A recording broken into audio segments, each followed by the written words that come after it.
Welcome to OECD Podcast, where policy meets people. I'm Clara Young, and I'm here in the studio with Fiona Murray. Professor Murray is the Associate Dean of Innovation at the MIT Sloan School of Management and the co-director of MIT's Initiative for Innovation. We've been talking for a long time about getting more women into science, technology, engineering, and maths, what we call STEM. I want to focus on what's going on with women in science and tech in the private sector.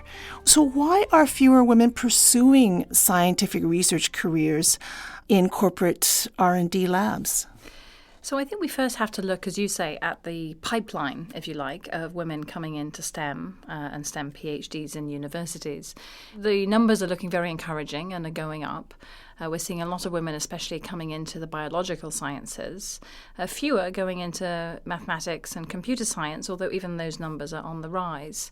I think when we then start to look at where those PhDs go in their careers, I think women are probably disproportionately choosing to stay in academia because academia is in the vanguard, I think, of how we include women in innovation activities and the opportunities to be quite autonomous, run a lab, which is effectively like running a small enterprise, and really making a contribution and making a difference. I think women also see that in the government sector, lots of opportunities to use their STEM talent in ways that they feel can actually very rapidly make an impact on the world. I think one of the things that we're seeing with the different choices about going into the corporate world is the degree to which people feel as if they're empowered to actually have impact quite quickly. I know that when I look at my students, the young women disproportionately want to have an impact on the world and tackle social problems compared to their young male counterparts. And what do they want to do, the male counterparts? What's their focus usually that's different from women? I think that their focus is on having interesting, challenging work. I think the young women want to do that too.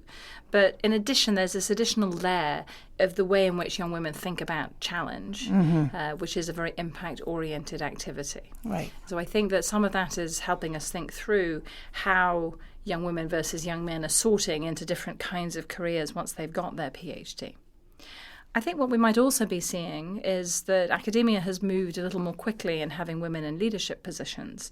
And so as women look to see what the kinds of opportunities are that would lie ahead of them in different sorts of organizations, they're seeing more role models in academia and government than they are potentially in the private sector.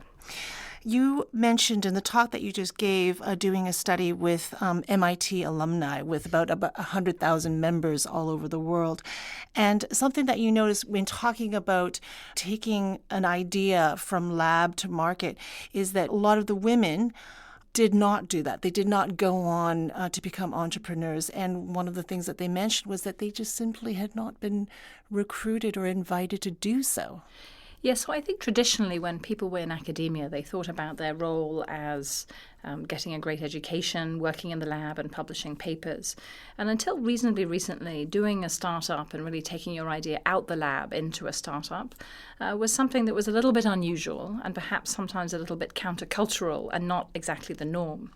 And so when you think about who are likely to take those kinds of risks, it's probably more likely to be the young men than the young women, because it's already enough of a stretch for young women to go into a lab where perhaps they haven't had such a traditional role. And so the young men are going to be the ones taking the risk of adding another layer of complexity, if you like, to their career choices and doing something different.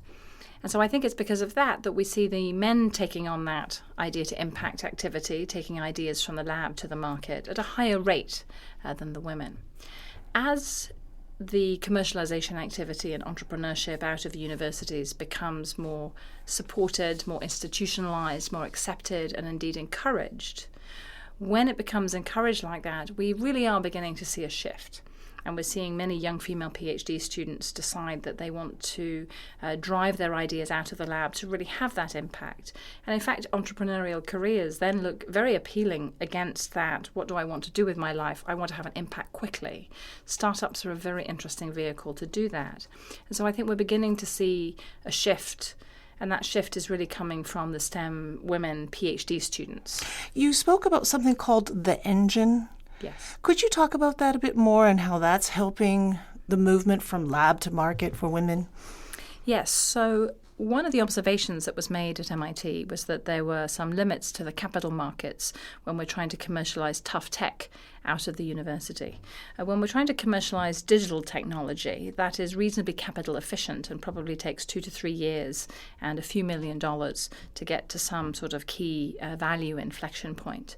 When we're talking about tough technology that might be in the life sciences, deep artificial intelligence, applications to the industrial sector or energy, you need a very much more significant amount of capital, and you need patient capital that will take you through the often 5 to 10 years of technical de-risking. So MIT identified that as a challenge and basically primed a new investment vehicle that is structured very much like venture capital, but with much more patience and a longer time horizon to invest in startups where there's still considerable technical risk that may well take time because the technology is so tough. And so that's an important new thing that has been established.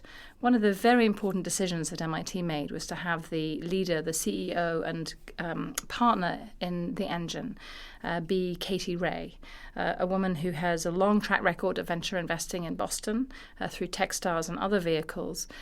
Katie is a tremendous role model, actually, for all investors, but her style as an investor, as a mentor to young teams, and as somebody who really puts the entrepreneur at the center of the investment decision, I think has really encouraged a lot of the young women doing PhDs to step up and be CEOs and go to the engine to search for funding and mentorship. And so she's building a tough tech community of entrepreneurs, but that's a very inclusive, diverse community, even from its very start. There's also something interesting that you talked about was that prolific women inventors and how they become hubs as they bring their products into the market. And on the other end, or at the top of the spectrum, let's say, women CEOs, and how that combination creates quite a good system for women scientists going into the private sector. Are you able to mention some of these women inventors who are really bringing women with them and as well as CEOs? Yes, so if I look around my own institution at MIT and I look at some of the most prolific inventors, we do know that the prolific female inventors are much more likely to have other women involved in their patenting activities. And I might think about an individual like Sangeeta Bhatia, who's a professor in our Koch Institute of Bioengineering, who's a very prolific inventor, an entrepreneur, who has a very diverse laboratory of men and women that she brings along on her innovation journey with her. Or other leaders like Daniela Roos in computer science. So they are very important individuals on the academic side. On the corporate side, individuals like Sophie Vanderbroek, who was the chief technology officer at Xerox and now leads IBM's Watson Lab, I think not only presents a really critical role model for young women joining those technology-driven organizations in the corporate sector, but has also made a point of making sure that her diversity and inclusion policies, particularly in hiring, really are constructed in a way that encourages young women as well as young men into the hiring pipeline and into that talent pipeline at an early age.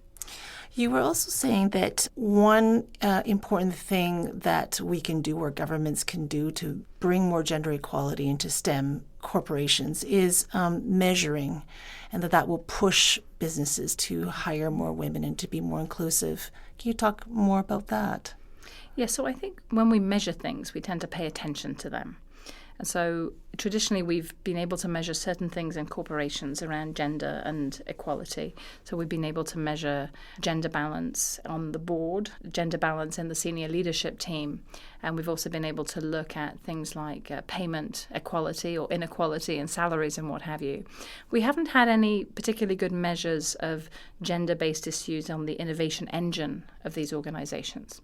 And so my suggestion is that using the patent data, because we can disambiguate patents by the gender of different inventors, we can start to create an inclusion index for each large corporation based on its patent portfolio. And so we can look at how inclusivity has changed over time. So we could look and trace it out over the last 20 years. We could look at how it varies by different location. So companies are often multi-locational. We can look at how it varies by location, and we can look at how it varies by different technological area. And so there are lots of ways of doing something that is even-handed, that we can measure in a fair way across different companies and that we can measure over time. in my experience, when we measure these things, we really put ourselves in a position to be able to make change, and it allows us to shine a bright light on something. So many of these sorts of indices, league tables, rankings, I think can be very important because when we measure something, it tends to be a signal that we care about it. I'm glad that you brought up the issue of patenting and inventions because there was also one thing that I saw in the publication on science, technology, and innovation at the OECD is that the ratio for women to men in patenting is 3-1 among U.S. faculty members. That's the number that we have. Why do women not apply more for patents, and why are there not more women inventors? I think those statistics come from academic patents and patents in academia. And the work that I've done has looked specifically in the life sciences, where we see about 25% of male faculty patenting and only about 10% of female faculty patenting. So that's similar sorts of numbers. I think there are a few things. So one would be just that men and women tend to select into slightly different fields within academia, and some of those fields are more or less likely to be the subject of patentable inventions. But even when we account for that, again, I would say that because the patenting process, applying for patents, filing invention disclosures with your university and so on, is another layer of complexity beyond already raising research funding, running a lab, teaching classes, publishing papers. It's sometimes been the case that for female faculty, it's already an additional challenge trying to gather those existing resources together because of some of the other biases and complexities in the system. And so then adding a layer of doing patenting as well can be more difficult. What I've seen in my own work is that when universities actively provide clear, simple institutional support for patenting, the rate at which women are likely to join the ranks of inventors and really be part of the patenting innovation economy goes up very dramatically. And so there are some quite straightforward things that universities can do to really make a difference. When we go back to talking about the women hubs as inventors and the women CEOs, is there any particular policy that governments can push that you see would encourage this virtuous cycle? So I do think that from a policy point of view, I think we can encourage measurement and gathering of data and publication of data. So I think transparency of analysis and ranking and publication is actually something that the government can do and can encourage very strongly.